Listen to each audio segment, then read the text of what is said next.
I want to be smaller, like a dust particle, which moves with the wind.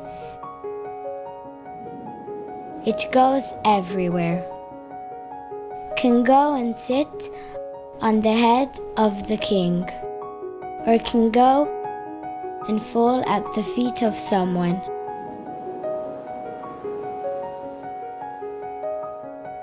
And it can go and sit everywhere.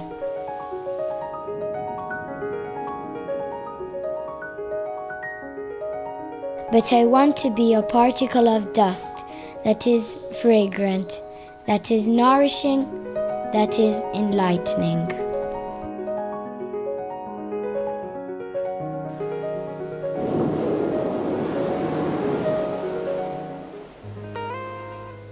There's a system that can connect us to the most authentic and profoundest part of our being, the self.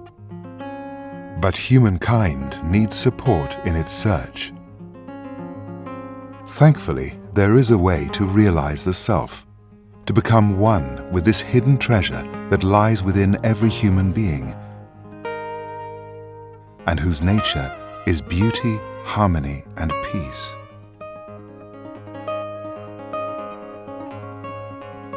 Sri Mataji Nirmala Devi was completely aware of this. Using her profound and innate knowledge, she studied all the different combinations and mechanisms that make up our human nature. That people used to get self-realization, all right. But one master had only one disciple. Gradually it started in a way that they started talking about it. From the, I think, 12th century it became more open, but it has been there for years together. Now, when they started talking about it, they couldn't give a mass realization. They could only give to one person. So the only thing that I have done is to work out the permutations and combinations of human nature, by which I have understood how to give a mass realization. The key to mass transformation is the experience of self-realization. Realizing the self means discovering the perfect eternal essence of being that exists in each individual. This experience can happen through the awakening of a powerful and gentle energy known as Kundalini. We have within us a power, I call it as Kundalini, which is kept in the triangular bone, which is sleeping there.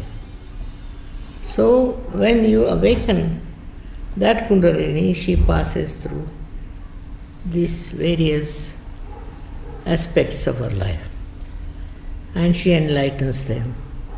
Not only enlightens them, but she binds them and makes them one. That is where we become above all these things and we become ourselves. This new state of being brings contentment and serenity, allowing us to understand ourselves with clarity and balance. An inner awareness through which we find answers to our questions. This is how conflict and disputes can be overcome, because as Sri Mataji reminds us, it is not possible to build a world of peace if we do not first build it within ourselves. Once Sri Mataji had perfected the process, the moment came to put it into practice and fulfill the dream she had since her childhood. And my father used to ask me, what do you dream? I said, I want to meet all the seekers of the world. That's what I want, all over the world, all the nations. He said, how will you do it? I said, I'll manage somehow. I was a very little girl. And then he said, what should you give? What should I give you for yourself? What do you want? I said, I'll need one hut and a very big field of sugar cane. So he said, what will you do with the sugar cane? I said, from one sugar cane you can make 10 sugar canes. That's how I'll make many, many sugar canes. And that's how she began her mission. Traveling around the world, meeting people of all ages, social standing, creed and nationality. She was regularly invited to speak to the scientific community, academies and political institutions, without ever neglecting the humblest communities in small villages and towns. And despite the immensity of her commitments, travel and endless meetings, Sri Mataji always radiated joy and a vitality that belied her age. People say, you travel, travel. I never travel. I'm sitting here or I'm sitting there. What is that? Where am I traveling? So you don't think on those lines. So thoughtless awareness is the first beautiful state you have to achieve.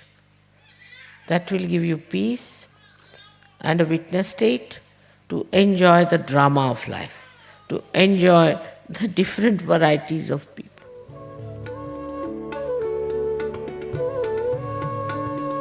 Many thousands have tried Sahaja Yoga, the meditation practice developed by Sri Mataji, and experienced that state of well-being where one is without thoughts, but at the same time aware and active.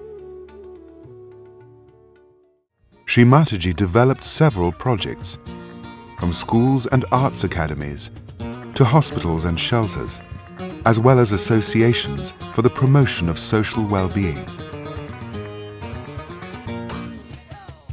Sahaja Yoga is at the root of all these initiatives and demonstrates how our immense human potential can take shape and transform the whole of society.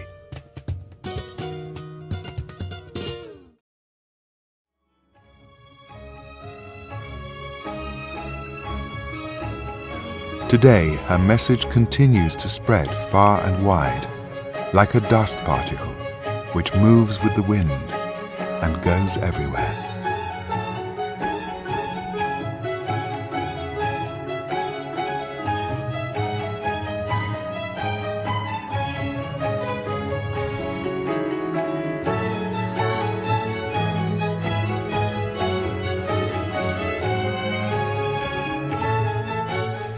The whole atmosphere is really vibrant, and it's such a great future which has come really sakshat today, which I have dreamt of. In my childhood I used to dream of this. Today it's before me. I'm very grateful to you.